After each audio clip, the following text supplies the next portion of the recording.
out of a deep sense of respect and loss for a young man I did not have the privilege of knowing, but I would have loved to have known, Tyler Clementi. And I know that we collectively have heartfelt condolences to his family who grieve on their own and have every right to do so. But all of us share in that loss. And they lost a son. We lost a fellow Scarlet Knight. Many lost a friend, a gifted violinist, and the world lost a fellow human being who was in the spring of his life. And I am here today as well, not only to remember and to celebrate Tyler's life. I am here for all the Tyler Clementis who are yet living. There may be only 100 United States senators in a country of 300 million people, but 2 of them are here tonight, and they are here for all the Tyler Clementis that in fact live.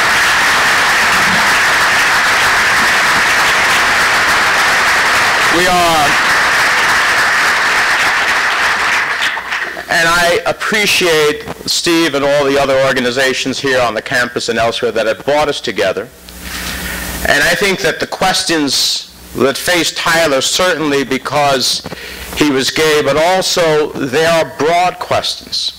And I really appreciate all of those who have come forth to talk about their personal experiences, having the courage to do so, to share with others, and in doing so, hopefully to empower others as well.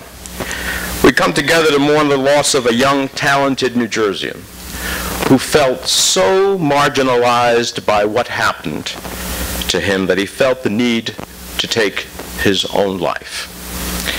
Tyler's death didn't have to happen, and it should not be in vain. So I think one of the things we need to be talking about here and beyond is the whole fundamental question of tolerance, and to ask, what do we do to prevent this from ever happening again?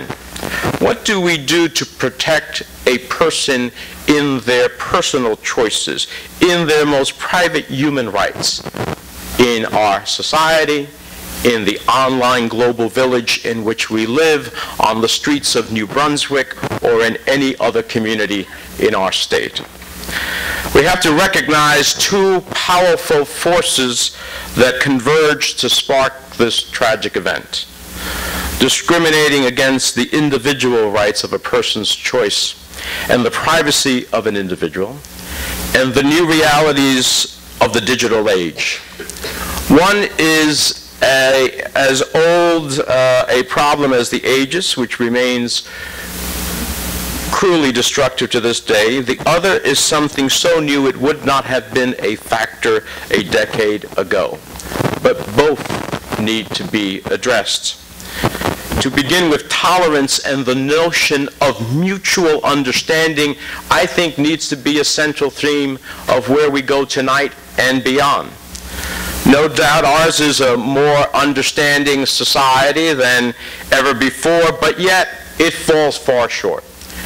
We cannot believe that discrimination has disappeared just because it is not as blatant as it always was. The targets have changed, as have the methods, but cold-hearted, insecure bigotry continues to stain our communities. So vigilance remains necessary.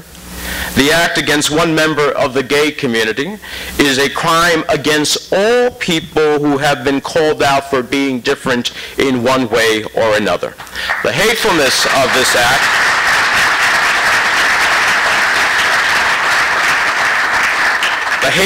of this act against one young man is not somehow rendered less cruel or obviously less consequential because it happened online.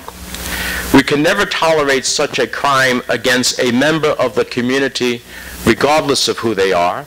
We can't tolerate it in the real world, and we cannot tolerate it in the virtual world either. That's why we should also talk about and educate the power of the internet and the new social media. It has improved our lives in so many ways. Students shouldn't they comprehend the gravity of their actions at the time? Shouldn't they grasp that once you put something online, it's there for everyone, it's there permanently, and you lose all control over it? Shouldn't they understand how quickly it would spread, or what a devastating impact it could have on the individual? The fact is, Tyler Clementi's tragic death represents the destructive mix of technology and intolerance, and how vulnerable and exposed we all are in the virtual world. Now, I know that there will be calls for legislation, and there should be, to deal with the tragedy. We've heard some, and I think they're worthy, others that have been filed, some that we're looking at. My own Safe Internet Act, which I introduced over a year ago when I learned from young people the consequences of bullying online and read nationally of those who took their lives as a result of that bullying. The whole question of sexting, the whole question of gay bashing across the virtual world, and on and on. And I think those are all important.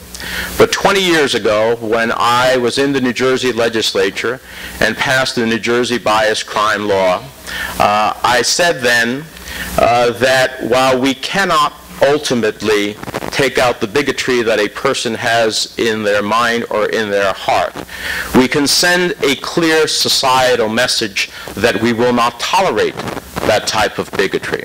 And that's why I included in the law that any crime in New Jersey that is committed against an individual because of their race, their religion, their ethnicity, or their sexual orientation will face a higher penalty. It sends a strong societal message that we will not accept that reality.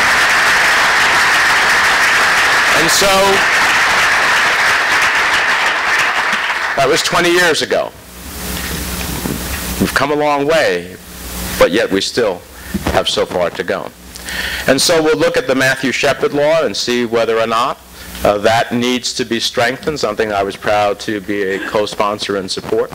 We'll look at whether or not we have the opportunities through the federal sources, through the Department of Education at a federal level that funds a series of public school efforts to try to ensure that both on the education side as well as the enforcement side that we have some real opportunities to change the course of events for many of the young people we heard here today.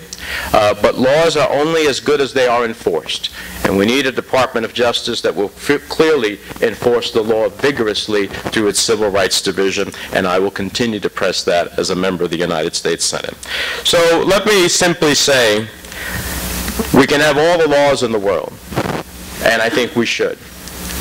But ultimately, what we need to encourage, what we need to engage in this dialogue is decent moral citizenship, one based on tolerance, the understanding and acceptance that whether you wear a bindi or a turban as a Sikh, or a headdress as a Muslim, or a cross as a Christian, or a Star of David as a Jew, or have a different skin color, or worship at a different altar, or speak with an accent, or are straight or gay, that while that may be different than who that individual may be who is looking at them, it is not a challenge to me.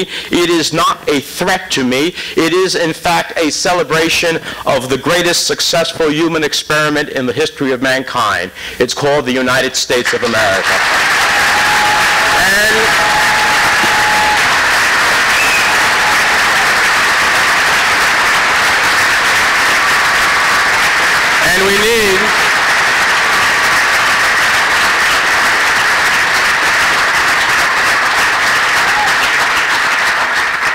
And we need to live that tolerance in our lives, in our citizenship, in our communities as well as in the digital community.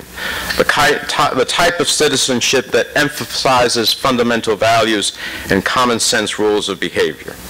And so I think education is an incredibly important way to do that, and I have championed and will continue to do so. We have to bring the same sense of community as we have in our neighborhoods to our online life. A sense that we are all in this together, that how we act, what we do, what we say, what we post and tweet can hurt as well as help others. We must understand that a click of a mouse that sends a bullying message or the streaming of unauthorized video can be as deadly as a car being driven by a drunken or reckless driver. We must commit moving forward in our lives. We must commit moving forward in our lives, whether in the real or virtual world, to a tolerance of others that is more than lip service. And I doubt there isn't a person in this room that in some degree hasn't violated that fundamental view. When we laugh at the ethnic joke, and I have heard many of them during my lifetime, when we disparage the way someone looks, when we ridicule those who have a lifestyle different than ours, we not only act intolerant, we empower those who would act out on their intolerance. We put the bullet in the chamber. We have the power, individually and through peer pressure, to ensure that Tyler Clementi's death was not in vain. Let us fully appreciate and celebrate our diversity and come together for some real soul searching, for we are, after all, one community. We will be a better one with the realization that we are enriched by our differences and grander for all of our collective gifts. Let us make a personal commitment beyond being here tonight. Let us make a personal commitment in how we live our lives, how we act towards others, how we turn back the voices of intolerance, however that intolerance is expressed, to ensure that Tyler's death was not in vain. Thank you very much for having me.